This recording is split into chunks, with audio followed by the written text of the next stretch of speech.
नमस्कार, आप देख रहे हैं साधना न्यूज। मैं हूं अरुण सक्सेना। साधना की खास पेशकश सियासी एजेंडा में आज देखिए भोज मुक्त विश्वविद्यालय का विवादों से नाता। मध्य प्रदेश की भोज मुक्त यूनिवर्सिटी का विवादों से पुराना नाता रहा है, चाहे भोज मुक्त के स्टडी सेंटरों में नकल कराने का या फिर फीस का। नया मामला भोज मुक्ति विश्वविद्यालय के कुलपति डॉक्टर जयंत सोनवलकर की पीएचडी थीसिस के संबंध में मिली शिकायत का है, जिसमें भोज मुक्त विश्वविद्यालय के कुलपति डॉक्टर जयंत सोनवलकर की डिग्री की जांच के लिए 28 दिसंबर 2021 को राज्य शासन ने जांच के लिए 3 सदस्यीय कमेटी का गठन किया था। इस कमेटी में चित्रकूट ग्रामोदय विश्वविद्यालय के प्रोफेसर भरत मिश्रा, अटल बिहारी वाजपेयी हिंदी विश्वविद्यालय भोपाल के प्रोफेसर खेम सिंह डहेरिया और विक्रम विश्वविद्यालय उज्जैन की प्रोफेसर प्रेमलता चुटेल को शिकायत पर जांच करने हेतु नियुक्त किया गया था और जांच रिपोर्ट भी 15 दिवस में पेश करने के आदेश दिए थे। लेकिन लगभग 4 महीने बीत जाने के बाद भी इस मामले में अब तक कोई जांच नहीं हो पाई। इसे लेट लतीफी कहें या भोज के कुलपति का प्रभाव, यह तो आप खुद ही समझ सकते हैं। देखिए, मध्य प्रदेश में और साथ ही पूरे देश में एक संगठन है जो देश की शिक्षा को बर्बाद कर रहा है और साथ ही साथ उस संगठन के लोग पूरे देश के विश्वविद्यालयों में भ्रष्टाचार और काले कारनामों का एक नया इतिहास लिख रहे हैं। मध्य प्रदेश के माखनलाल विश्वविद्यालय, चतुर्वेदी विश्वविद्यालय और भोज विश्वविद्यालय में ये भ्रष्टाचार और अनियमितताएं कोई नई बात नहीं है और दिन प्रतिदिन इसमें नए काले कारनामे उजागर हो रहे हैं। लेकिन सैया भय कोतवाल तो डर काहे का, ये संगठन के वरदहस्त प्राप्त कुलपति हैं। देखिए, इस प्रदेश के जो मुखिया हैं वो बच्चों के मामा हैं और उन्होंने लगातार पढ़ाई पर जोर दिया है, बेटे और बेटियों की। और अगर इस प्रकार की कोई भी शिकायत शासन प्रशासन के पास आती है तो उस पर तत्काल कार्रवाई की जाएगी और जो भी कानून सम्मत होगा उसको न्यायपूर्वक स्थिति में लाया जाएगा। अभी मुझे नहीं पता कि क्या स्थिति है शिकायतों की, पर अगर शिकायत आती है तो जल्दी उसका निराकरण कर उस पर कार्रवाई होगी। भोज मुक्त विश्वविद्यालय भोपाल के बारे में, भ्रष्टाचार के बारे में आज पूरे मध्य प्रदेश में चर्चे हैं। भोज मुक्त विश्वविद्यालय भ्रष्टाचार का अड्डा बना हुआ। भोज मुक्त विश्वविद्यालय के कुलपति डॉक्टर जयंत सोनवलकर की पीएचडी थीसिस की शिकायत पर एक जांच कमेटी बनी 3 सदस्यीय और 15 दिन में उनकी जांच करके रिपोर्ट देना था, परंतु कुलपति के दबाव में या उसके प्रभाव में 4 महीने बीत गए, पर आज तक तो पीएचडी थीसिस की जांच नहीं पहुंच पाई है। भोज मुक्त विश्वविद्यालय के जहां भी केंद्र हैं हर जिले में, वहां पर भी उन लोगों ने नकल करवाना, पैसे लेना, जो सामग्री उपलब्ध होती है वो भी उपलब्ध नहीं हो रही। छात्रों के साथ शोषण हो रहा है और हर तरफ भ्रष्टाचार का बोलबाला है। भोज मुक्त विश्वविद्यालय के कुलपति, वहां के रजिस्ट्रार, इनके स्वयं के बेटे जो एजेंसियां हैं सप्लाई की, निर्माण की, उसमें पार्टनर है और करोड़ों रुपए ये लोग कमा रहे हैं। अब बड़ा सवाल यहाँ ये उठता है कि यदि बात कर ले हम 28 दिसंबर 2021 को राज्य शासन ने कमेटी गठित की थी जांच के लिए, तो वो कुलपति की डिग्री की जांच रिपोर्ट अभी तक क्यों नहीं आई? साथ ही साथ जो रिपोर्ट पेश नहीं हुई है, वहां क्या कुलपति का प्रभाव जांच रिपोर्ट पर हावी है? बड़ा सवाल यहाँ देखने को मिल रहा है। क्या 4 महीने बीत जाने पर भी जांच पूरी नहीं हो पाई? इन सारे सवालों के जवाब अभी तक अप्राप्त हैं। क्या है पूरा मामला? क्या कुलपति का प्रभाव है जो जांच रिपोर्ट पर हावी हो रहा है?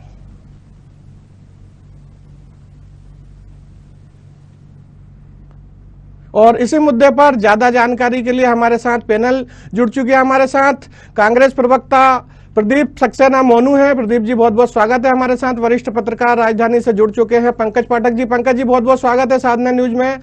और विषय विशेषज्ञ के रूप में समाजशास्त्री योगीराज योगेश हमारे बीच में बैठे हुए हैं। योगीराज जी, आपका बहुत बहुत स्वागत है। मोनू जी, आपने देखा जो पूरा मामला है, क्या कहेंगे? देखिए अरुण जी, पहले तो मैं साधना न्यूज चैनल को बहुत धन्यवाद देना चाहता हूं, जो महत्वपूर्ण विषय पे जनता का ध्यान और जिम्मेदारों का ध्यान आकर्षित कराने की कोशिश करते हैं। भोज मुक्त विश्वविद्यालय की बात और इतिहास के पन्नों की बात करें तो भ्रष्टाचार से लबालब लेस भरा हुआ है भोज मुक्त विश्वविद्यालय का इतिहास। वो चाहे 2009 की बात कर लें, चाहे 2003 की बात कर लें, चाहे 2004 की बात कर लें, लगातार आज 2021 और 22 की बात कर लें, भारतीय जनता पार्टी के संरक्षण में भोज मुक्त विश्वविद्यालय फल फूल रहा है। वहां पर भारतीय जनता पार्टी ने भोज मुक्त विश्वविद्यालय को अपने पैसे कमाने का जरिया ठिया बना रखा है। भारतीय जनता पार्टी की सरकारें, मैं यहां पर यह भी बोलने में नहीं चूकूंगा कि माननीय राज्यपाल की नाक के नीचे भी भ्रष्टाचार का अड्डा फल फूल रहा है। जब वहां पर कुलपतियों को नियुक्त किया जाता है तो उनकी योग्यताएं क्यों नहीं आंपी जाती, केवल और केवल सिफारिशों पर वहां भारतीय जनता पार्टी के लोग कुलपतियों की नियुक्ति कर देते हैं। आज भोज मुक्त विश्वविद्यालय की स्थिति यह है कि वहां पर किसी भी प्रकार की आप देख ले तो अनियमितताओं का तो ठिया बना हुआ है, लेकिन भ्रष्टाचार का भी एक भारतीय जनता पार्टी के संरक्षण में, मध्य प्रदेश की राजधानी में संरक्षण में फल फूल रहा है। आप देखेंगे कि वहां पर जितनी भी सामग्री प्रदाय की जाती है, क्रय की जाती है, खरीदारी की जाती है, उन पूरे मामलों में भारतीय जनता पार्टी से जुड़े हुए लोग और कुलपति से जुड़े हुए लोग उस पूरी कहीं ना कहीं जांच खरीदारी एजेंसियों में पाए जाएंगे। आप देखेंगे कि वहां पर अगर कैमरे लगे, आप विश्वास करेंगे कि 350 कैमरे भोज मुक्त विश्वविद्यालय में लगा दिए गए, लेकिन आज तक वो 350 कैमरे काम नहीं कर रहे, जिनका करोड़ों रुपए को भुगतान कर बड़ा सवाल है मनोज जी। तो निश्चित रूप से मैं ये जानना चाहता हूं, इसके बाद मैं भी बार लगातार आपको कम से कम बड़े 7 से 8 9 उदाहरण ऐसे दूंगा, बिल्कुल तथ्यों के साथ दूंगा कि जिनमें भ्रष्टाचार की बू आपको कहीं ना कहीं दिखाई देगी, जिसका जवाब माननीय राज्यपाल महोदय को या मुख्यमंत्री शिवराज सिंह चौहान को और उच्च शिक्षा मंत्री को देना चाहिए। पाठक साहब जी, आपने सुना मित्र प्रदीप सक्सेना मोनू आरोप लगा रहे हैं। साथ ही एक बड़ा सवाल यहाँ आ रहा है कि जो भोज मुक्त विश्वविद्यालय के कुलपति हैं डॉक्टर जयंत सोनवलकर, उनकी जो पीएचडी की थीसिस है उस पर भी एक बड़ा सवाल है। कई शिकायतें हुई थी थीसिस को लेकर और एक जांच कमेटी बनाई गई थी, लेकिन 15 दिवस में जांच सौंपने के एवज में आज 4 महीने लगभग बीत चुके हैं, नहीं सबमिट हो पाई। क्या कहेंगे कि कहीं ना कहीं प्रभाव है सोनवलकर जी का? आपकी आवाज सुनाई दे रही है, मैं चेहरा दिखाई नहीं दे रहा है जी, आप पर कुछ भी दिखाई नहीं दे रहा है, कुछ टेक्निकल प्रॉब्लम है शायद आपके यहाँ। जी, आवाज सुन के जवाब दें। आपकी आवाज आ पा रही है? हाँ, आवाज सुन के जवाब दे रहा हूँ मैं। जी, आवाज की आवाज। तो प्रश्न ये उठता है कि भ्रष्टाचार तो है सब जगह, भ्रष्टाचार कहाँ नहीं है? भ्रष्टाचार तो जहाँ जहाँ दिखाई दे रहा है, जहाँ प्रमाणित हो रहा है वहाँ भ्रष्टाचार है, लेकिन आरोप लगाने से भ्रष्टाचार साबित नहीं हो जाता जी। और हम इस भाषा में बात नहीं कर सकते कि वहाँ पे भ्रष्टाचार है और प्रमाणित हो गया है जी। पहली बात तो ये उठती है। फिर ये बात उठती है कि भ्रष्टाचार के आरोप किसने लगाए हैं जी। फिर सवाल ये उठता है कि वो जो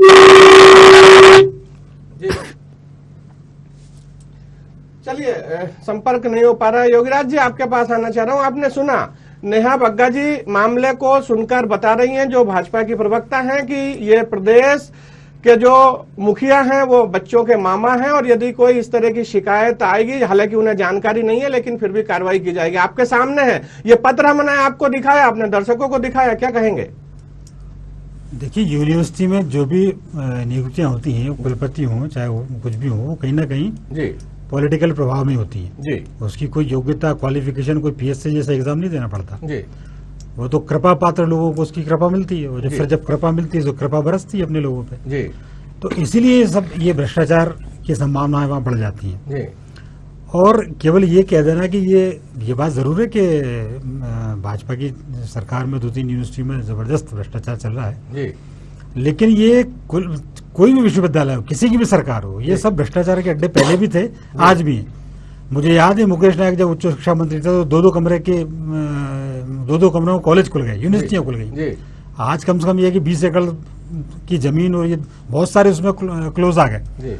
तो कॉलेज हो, यूनिवर्सिटियां हो, ये शुरू से ही भ्रष्टाचार के अड्डे हैं। और चूंकि ये सरकारी संरक्षण प्राप्त संस्थाएं हैं, इसलिए इनकी जांच, जब इनके खिलाफ जांच गठित होती है तो उन जांच का भी यही हश्र होता है। अब जिन जयंत सोनवलकर की खिलाफ जांच कमेटी गठित की गई है, उसमें एक मेंबर वो डेहरिया साहब तो ऐसे हैं कि उनके खुद के खिलाफ जांच चल रही है, अटल बिहारी विश्वविद्यालय के जो प्रोफेसर हैं। तो जब ऐसे लोगों के खिलाफ जांच चल रही है, दूसरों की जांच क्या करेंगे? और जांच करेंगे तो वही रिपोर्ट सामने आएगी, जो जैसा चाहेंगे वैसा होगा। तो सरकार को ये बात जरूरी इन पर अंकुश लगाना चाहिए, और चाहे किसी की भी सरकार हो, इन संस्थाओं को केवल चूंकि ये एजुकेशनल इंस्टीट्यूशन है, ये बच्चों का भविष्य बनाते हैं, तो इनमें बच्चों के भविष्य का निर्माण ही होना चाहिए, इनको राजनीति से दूर होना चाहिए, और जो क्लॉज जो आवश्यक है कुलपति के लिए, जो योग्यता है, उसका निर्धारण पहले उनकी नियुक्ति के पहले ही हो जाना चाहिए, और फिर उसकी मॉनिटरिंग प्रॉपरली होना चाहिए। चलिए प्रदीप जी, सुना आपने, यहाँ फिर से एक बड़ा सवाल आ रहा है कि ठीक है, कहीं ना कहीं कृपा पात्र होकर नियुक्तियां तो पाली, लेकिन जो नियुक्तियों के लिए आवश्यक अर्हताएं होती है, यदि यूजीसी कोड 28 की बात कर ले या जो उच्च शिक्षा अनुदान आयोग के नाम से, उन सब की परिभाषाओं को बदल डालना एक बात। दूसरे, यदि मुखिया बना दिए गए हैं तो जो अभी वहां खरीदी हो रही थी पुस्तकों की, जो पूरे मध्य प्रदेश के इनके सेंटरों में जाना था, उन पुस्तकों को मध्य प्रदेश हिंदी ग्रंथ अकादमी से लिया जाता था। लेकिन ऐसे क्या कारण बने हैं कि दिल्ली की एक एजेंसी से जो है वो सारी की सारी खरीदारी की जा रही है? देखिए अरुण जी, निश्चित रूप से योग्य व्यक्ति हो चाहे अयोग्य व्यक्ति हो, जब किसी की नियुक्ति वहां की जाती है तो उसके पूरे की पूरी जिम्मेदारी शासन प्रशासन की भी होती है कि उसको वहां पे मुस्तैदी से उस पर मॉनिटरिंग भी की जाए। आज भोज मुक्त विश्वविद्यालय लंबे समय से भ्रष्टाचार का ठिया बना, कोई अभी ये 2-4-5 साल से नहीं बना, ये 15-17 सालों से बना हुआ है। तो जैसा कि अभी योगेश जी ने बताया, मैं उनकी बात को बिल्कुल डिनाई नहीं करूंगा कि कहीं किसी की भी सरकार हो, लेकिन सरकारों को जब शिक्षा के मंदिरों में भ्रष्टाचार के अड्डे बन जाएंगे तो शिक्षा के मंदिर में जो शिक्षा ग्रहण है उनका भविष्य कैसे सुनिश्चित होगा, ये भी एक बड़ा सवाल खड़ा होता है। सबसे बड़ी बात यहां पर जो जयेंद्र जी जो कुलपति बने हुए हैं, भी वो मनमानी कर रहे हैं, अपनी मन मर्जी के मालिक बने हुए हैं। विश्वविद्यालय में किसी प्रकार की कोई वहां पे अंकुश उन पर नहीं लगाया गया सरकार द्वारा। मोहन यादव जी जो उच्च शिक्षा मंत्री है, उनका भी संरक्षण उनको पूरा प्राप्त है। आप एक उदाहरण मैं आपको बताता हूं कि जब मध्य प्रदेश में और पूरे देश में आज ऑनलाइन से शिक्षा पढ़ाई की कराई गई है सब स्टूडेंट्स को, तो आप भरोसा करेंगे कि 21 और 22 के सेशन में भी उन्होंने 3 करोड़ रुपए के पेपर छपवा दिए, जबकि ऑनलाइन उनकी परीक्षाएं हो चुकी हैं, लेकिन 3 करोड़ रुपए के पेपर मध्य प्रदेश की राजधानी भोपाल के एक प्रेस में, एमपी नगर की प्रेस में 3 करोड़ रुपए के पेपर छपवा दिए गए। एक बड़ा सवाल यहां खड़ा होता है। एक 7 करोड़ की बिल्डिंग कंस्ट्रक्शन का काम, दीवार कंस्ट्रक्शन का काम कर दिया गया और संबंधित एजेंसी को भुगतान भी कर दिया गया, जबकि वो दीवार थोड़े दिनों बाद टूटने वाली है, क्योंकि वहां से एक बड़ा 80 फीट रोड गुजरने वाला है। तो ये सारे के सारे मामले, और कुलपति के बेटे स्वयं ही उस एजेंसी में जिससे खरीदारी का काम किया जा रहा है, जबकि वो किताबें इतिहास के पन्नों पे मध्य प्रदेश के इतिहास में आज तक जितनी भी विश्वविद्यालय रहे हुए मध्य प्रदेश हिंदी ग्रंथ अकादमी से वो किताबें खरीदते हैं, तो इन्होंने एक किसी प्राइवेट एजेंसी से क्यों खरीदी? तो ऐसे गंभीर विषयों पे निश्चित रूप से सरकार का ध्यान होना चाहिए, और माननीय महामहिम राज्यपाल महोदय को पूरी दखलंदाजी करके ऐसे भ्रष्ट कुलपतियों को तत्काल पद से हटाना चाहिए। बिल्कुल मनोज जी, अभी आपके मित्र योगेश जी ने आरोप भी लगाया है कि जो जांच कमेटी में पहले से ही दागी लोगों को जांच दी गई, क्या कहेंगे? ये डहरिया जी के बारे में भी एक बड़ा आरोप सामने आ गया है। देखिए क्या है, जितने भी कुलपतियों को और जितने भी प्रोफेसर्स को इसमें जांच कमेटी में लिया गया है, वो सब सांठगांठ करके लिया गया है। ये मोहन यादव जी पे मेरा खुला दावा है, खुला आरोप है मोहन यादव जी उच्च शिक्षा मंत्री पर कि उन्होंने सांठगांठ कर करके इन कुलपति को, जो 100 करोड़ रुपए के आसामी हैं आज की स्थिति में, उन पे 100 करोड़ रुपए के भ्रष्टाचार के आरोप है कुलपति भोज मुक्त विश्वविद्यालय पे, उनको बचाने की कोशिश मोहन यादव जी कर रहे हैं। मेरा दावा है अगर उच्च स्तरीय जांच कमेटी गठित कर करके इसकी जांच की जाए तो इसमें मोहन यादव जी और कुलपति इसमें संलिप्त पाए जाएंगे। योगेश जी, यहाँ एक बड़ा कारनामा और इस विश्वविद्यालय के रजिस्ट्रार ने किया है कि यहाँ जो परिवहन व्यवस्था है उसके लिए इन्होंने हमारे चैनल पे बताया भी है कि मेरा बस चले तो मैं जो है 5-5 करोड़ रुपए के टेंडर करा दूं, और साथ ही इन्होंने कुछ ट्रक भी यहाँ खरीद लिए परिवहन व्यवस्था को बनाने के लिए। क्या कहेंगे? जी सही बात है, ये मनमर्जी तो करते हैं कुलपति, और चूंकि क्या है कि एक बड़ा बजट सरकार से इन लोगों को मिलता है जी। और एक सबसे बड़ी बात ये भी है कि जिस काम के लिए बजट मिलता है वो काम होता ही नहीं जी। वो जो बजट का पैसा है वो मालूम पड़ा कि कुलपति साहब के बंगले पे खर्च हो रहा है या और कहीं खर्च हो रहा है। अभी कैमरों की बात चल रही थी, कैमरे कहाँ लगे पता नहीं, कैमरों ने एक टाइगर को जरूर ट्रेस कर लिया था, कुलपति साहब के परिसर में घुस गया था। तो कैमरे हो सकता है केवल इस बात के लिए लगे होगा। तो कुल मिला के बात है कि जो बजट जिस काम के लिए आ रहा है, एक तो उसका उपयोग उसी चीज में होना चाहिए। और मैं आपको एक मतलब मैंने खुद ने अपने एक यूनिवर्सिटी को अपने आंखों से बनते हुए और बढ़ते हुए देखा, इसलिए मैं इस एक दावे के साथ ही कह सकता हूँ। मैं जब 1991 में वाखरलाल पत्रकारिता यूनिवर्सिटी शुरू हुई थी, मैं उस पहले बैच का स्टूडेंट रहा और मैंने ऐसे पवित्र कुलपति डॉक्टर राधेश्याम शर्मा वहां देखे, डॉक्टर नंद किशोर त्रिखा, जो पत्रकारिता के जाने माने पिता में, वो भ्रष्टाचार का तो कल्पना ही नहीं कर सकते थे। मतलब जो शिक्षा का मंदिर का जो स्वरूप अपन कहते हैं वो मैंने वहां देखा। और वो यूनिवर्सिटी कैसे शुरू हुई थी? केवल 2 कमरे में वो यूनिवर्सिटी शुरू हुई थी। हम लोगों का 40 स्टूडेंट का पहला बैच था और पहला बैच ने धूम मचा दी पूरे देश में। टॉप क्लास के जितने भी चैनल है सब में उस बैच के स्टूडेंट हैं। तो कहने का अर्थ है कि यूनिवर्सिटी जब 2 कमरे से शुरू हो सकती है, और आज वो यूनिवर्सिटी का आप व्यापक स्वरूप आप देख लो कि 70-80 एकड़ में बड़ी यूनिवर्सिटी बन रही है। ये दीगर बात है कि वो यूनिवर्सिटी आज भ्रष्टाचार का अड्डा बनी हुई है, लेकिन मैं ये इसलिए बता रहा हूँ कि ऐसे भी इंस्टीट्यूशन शुरू किए जा सकते हैं। और जब आपके साथ ऐसे ईमानदार पवित्र लोग, शिक्षाविद आपके साथ जुड़ेंगे तो ऐसी यूनिवर्सिटी बन जाएंगी। अब क्या हो रहा है?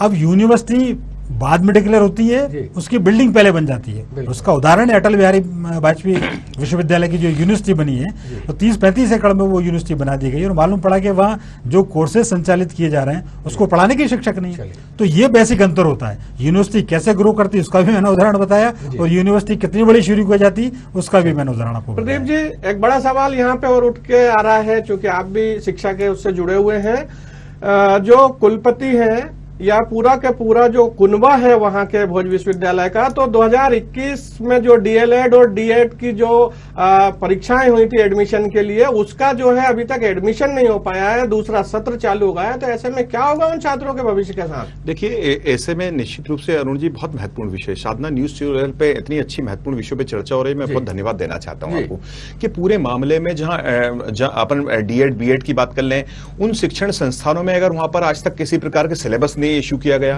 वहां पे एडमिशन प्रोसेस नहीं गई, तो निश्चित रूप से इसमें आप देखेंगे कि ये साठ घाट कर करके एडमिशन देते हैं, स्टूडेंट से पैसा लेते हैं। इनके दलाल हर जिलों में फिक्स हैं, वहां उससे पैसे के लेन देन करके उन बच्चों का एडमिशन रहते। शिक्षा उनको शिक्षा मिल नहीं पाती, क्योंकि शिक्षा के मंदिरों में इस प्रकार के करप्शन बड़ी जोर से चल रहे हैं। आप देखेंगे कि जब सरकार अभी हाल ही में जब 2018 में कांग्रेस की सरकार आई थी, तो माननीय जीतू पटवारी जी हमारे उच्च शिक्षा मंत्री, उन्होंने धारा 52 लगा करके पूरे इन कुलपति को हटाने का प्रयास किया, लेकिन महामहिम राज्यपाल महोदय की दखलंदाजी की वजह से इतनी तकलीफ हुई कि आज तक ये भ्रष्टाचार के अड्डे पर ये माननीय कुलपति जी बैठे हुए।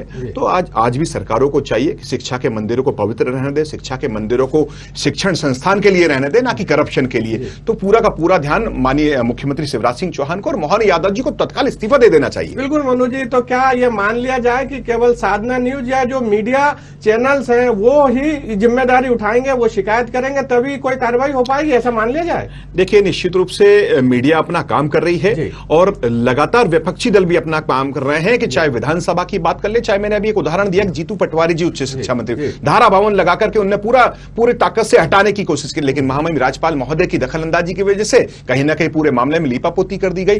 तो ऐसे में जो मीडिया अपना एक बहुत महत्वपूर्ण किरदार निभा रही है जनता के प्रति, जिम्मेदारों के प्रति, सरकारों के प्रति, तो बहुत धन्यवाद की बात है। और विपक्षों की भी जिम्मेदारी बनती है कि पूरी ताकत के साथ, पूरी ईमानदारी के साथ शिक्षा के मंदिरों को बचाने की कोशिश करें।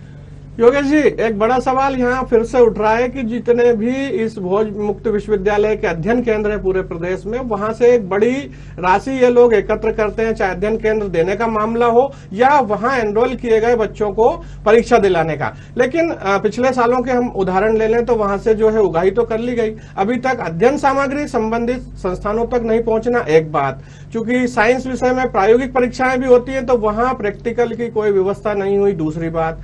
वैसे ही कोरोना काल में बड़ा लॉस हुआ है। तो क्या नौनिहालों के भविष्य के साथ ये विश्वविद्यालय खिलवाड़ नहीं कर रहा? यहाँ के कुलपति और रजिस्ट्रार इसके लिए सीधे सीधे जिम्मेदार नहीं है? नहीं, बिल्कुल जिम्मेदार हैं। और सबसे बड़ी बात है कि यहाँ सूचना तो ये भी है कि जो स्टडी सेंटर इनको खोल रखे हैं, उन स्टडी सेंटरों में वो लोग पढ़ा रहे हैं जो कई बार नॉन टेक्निकल लोग हैं, कई ऐसे लोग हैं जो डिग्री भी की पात्रता भी नहीं रखते, जो खुद कम पढ़े लिखे हैं वो ज्यादा पढ़े लिखे को पढ़ा रहे हैं। अब आप यूनिवर्सिटी आप चला रहे हो तो आपके सेंटर में जहां भी जो लोग पढ़ाएं वो उस हाईली क्वालिफाइड होना चाहिए, पहली प्राथमिकता है। लेकिन स्टडी सेंटर पर ये भी देखने में आता, शिकायत ये भी मिली थी कि स्कूलों में इनके स्टडी सेंटर चल रहे हैं। बिल्कुल। तो फिर जैसे तैसे करके वो जब शिकायत हुई, उसकी जांच हुई, तो वो अब स्टडी सेंटर कॉलेजों में लगने लग गए ताकि वहां के प्रोफेसर उनको पढ़ा सकें। तो ये बहुत सारी अनियमितताएं होती हैं। और चूंकि मैंने पहले ही कहा था कि ये सारे सब सरकारी कृपा पात्र लोग होते हैं, तो ये अनियमितताएं होती हैं। और आजकल तो ऐसा मतलब ट्रेंड चल गया। तो ये तो चूंकि भोज मुक्त विश्वविद्यालय चूंकि सरकार द्वारा वरदस्त है, उसकी अपन बात कर रहे हैं। प्राइवेट कॉलेज के एजेंट जिलों में घूमते हैं। भोपाल में कॉलेज और मालूम पड़ा कि आपसे 200 किलोमीटर दूर 10वीं 11वीं क्लास के बच्चों की लिस्ट उनके पास रहती है, उनके एड्रेस उनके पास रहते हैं, उनका टेलीफोन नंबर उनके पास रहते हैं। 12वीं के बाद आप हमारे पास आओ, हमारे कॉलेज में एडमिशन लो। तो ये तो एक पूरा नेक्सस चल रहा है, चाहे सरकारी कॉलेज हो चाहे प्राइवेट कॉलेज हो। सरकार को सरकारी कॉलेज के अलावा प्राइवेट कॉलेजों पर भी अंकुश लगाना चाहिए। ये डेफिनेटली, चूंकि ये शिक्षा के मंदिर, अपना उद्देश्य क्या है, सरकार का उद्देश्य क्या है, नव निर्माण करना, नई पीढ़ी को आगे बढ़ाना। और यदि ये सब चलता रहेगा तो फिर तो वही पीढ़ी तैयार होगी, पैसा देकर डिग्री लो और घर बैठो। और प्रदीप जी, पड़ोसी जिलों की बात कर ली जाए, चाहे राजगढ़ हो, गुना हो, शाजापुर हो, सीहोर है, बिल्कुल योगेश जी ने ठीक बात कही है कि अध्ययन केंद्र जो दिए गए हैं वो स्कूलों में दे दिए गए हैं। आप भी चूंकि यहाँ से बिलोंग करते हैं, सुठालिया की बात कर लें, मकसूदनगढ़ की कर लें, सारंगपुर की बात कर लें या अन्य जगहों की बात कर लें, वहां पर प्राइवेट स्कूलों में साथ में वो जो भवन है वो इतने जर्जर हो चुके हैं कि जिनमें प्रथम द्रष्टव्य कभी 6-6 महीने 8-8 महीने दरवाजे नहीं खोले जाते होंगे। ये सब चीजें साफ दिखाई दे रही है। क्या कहेंगे ऐसे में इस विश्वविद्यालय का जो प्रबंधन है, जो यहाँ के कुलपति हैं, जो यहाँ के रजिस्ट्रार हैं, वो प्रथम द्रष्टव्य इस मामले में लीपापोती करते हुए नजर आ रहे हैं? देखिए, पूर्व में इसके पहले एक नियम था अरुण जी कि पूरे मध्य प्रदेश में जो सरकारी महाविद्यालय थे उन महाविद्यालयों में केवल भोज मुक्त विश्वविद्यालय के सेंटर संचालित किए जाते थे। लेकिन आज ये स्थिति है कि माननीय कुलपति जी, जो भ्रष्टाचारी कुलपति जो आए हुए हैं, और रजिस्ट्रार जी जिनकी सांठगांठ से दोनों की ये चल रहा है, तो मैं बड़े दावे के साथ ये बताना चाहता हूं कि आज मध्य प्रदेश के तमाम उन सेंटरों को जिनको सेंटर बनाए गए, उनसे पैसे की वसूली कर करके ने ये सब सेंटर दिए हैं। तो निश्चित रूप से बच्चों के भविष्य के साथ तो खिलवाड़ कर ही रहे हैं। और जो जर्जर भवनों की बात कर लो, आप इतिहास के पन्नों में, मध्य प्रदेश में इतिहास में ऐसा देखने को मिलेगा कि शासकीय विद्यालयों में इन्होंने सेंटर दे दिए। तो बड़ा शिक्षा को किस स्तर पे ले जा रहे हैं, शिक्षा को किस दिशा में लेके जा रहे हैं ये लोग, शिक्षा की गुणवत्ता पे क्या असर पड़ेगा, बच्चों के भविष्य पे क्या असर पड़ेगा, इनको कोई मतलब नहीं है, केवल ये माल कमाने पे निकले हुए। चलिए मनु जी, पंकज पाठक साहब हमसे जुड़ गए हैं। पाठक साहब, अब आप सुन पा रहे हैं? पाठक साहब,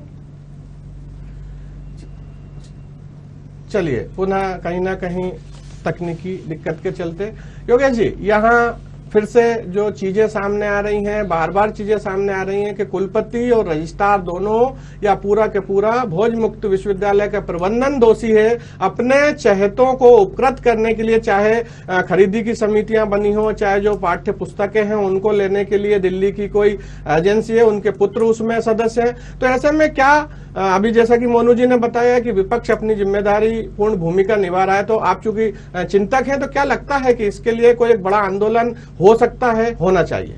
नहीं, देखिए, ये है लीगल मैटर। ये आंदोलन से आप जागरूक तो कर सकते हैं, सरकार को आप के कान खड़े कर सकते हैं, लेकिन ये पूरा का पूरा आप करोगे क्या? आप जांच ही करोगे ना जी। और जांच करके मान लो दोषी पाए जाते तो उस पर एक्शन लिया जाएगा। तो ये पूरा लीगल प्रोसेस है, और फिर उनको कैसे उसको आगे आप ले जाए। जैसे माखनलाल यूनिवर्सिटी के कुठियाला जी के खिलाफ जांच हुई, वो पूरी जांच हुई, वो मामला कोर्ट में गया, वहाँ पे कोर्ट में प्रोसेस चल ही रहा था, फिर उनको बाद में शायद क्लीन चिट भी मिल गई, फिर अभी शायद फिर से उसको रीओपन करने की प्रोसेस हुई। तो ये चूंकि पूरा एक लंबा प्रक्रिया होती है, मालूम पड़ा कि 7-7, 8-8, 10 साल इसी में लग जाते हैं। तो एक ये भी वजह रहती है कि जो एक्शन तुरंत होना चाहिए वो एक्शन इन जांचों में उलझ जाता है। अब जैसे ये जो सोनबलकर जी के खिलाफ जो जांच कमेटी गठित हुई थी, वो 2021 में दिसंबर में हुई थी, आज 6-7 महीने हो गए। क्या हुआ उस जांच का? तो ये जांचें इस चक्कर में उलझती चली जाती है। टाइम बिंग जो टाइम दिया जाता है वहां तक तो पूरी हो नहीं पाती। 15 दिन में जांच करने को 6 महीने लग गए। तो इस पर कोई ना कोई एक मॉनिटरिंग करना चाहिए, तुरंत उस पर एक्शन होना चाहिए। लेकिन इतने सारे उलझट्टे इन विश्वविद्यालयों को लेके होते हैं कि वो जांच कहाँ किसी कोने में पटक दी जाती है, पता ही नहीं पड़ता। और एक चीज का और मैं आपको यहाँ विशेष ध्यान दिलाना चाहता हूँ, चूंकि ये बात सही है कि इनके अध्ययन केंद्र, इनके स्टडी सेंटर या किसी भी कॉलेज के स्टडी सेंटर फर्जीवाड़ा इन सबके अड्डा बने हुए, लेकिन इसमें एक पक्ष ये भी है, समाज का एक तबका ऐसा भी है, कई स्टूडेंट ऐसे भी है जो खुद कहते हैं भैया लो पैसे ले लो यार, हमें तो डिग्री दे दो।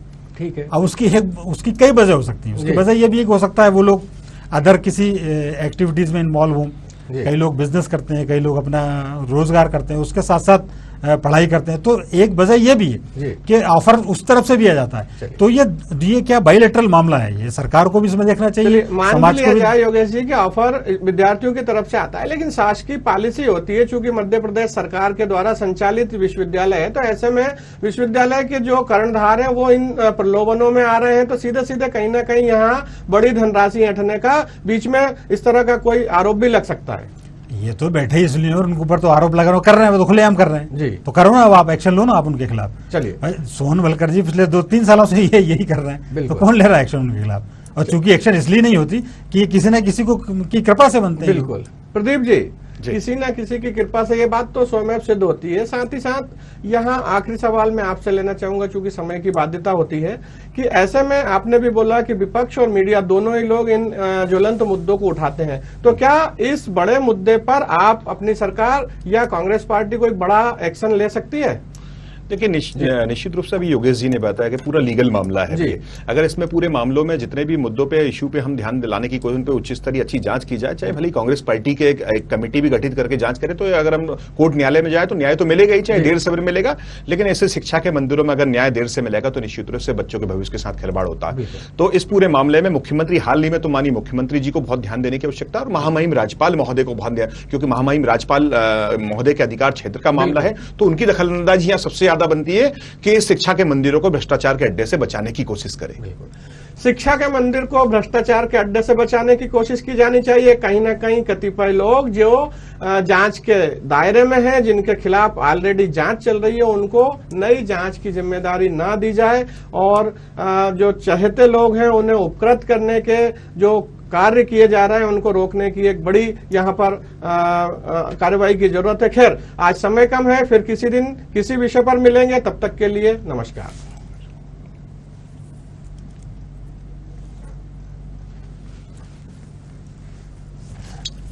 ये तो बहुत पुराना मामला है, भोज तो ना वो आगे से आपके समय से पता होगा ना आपको।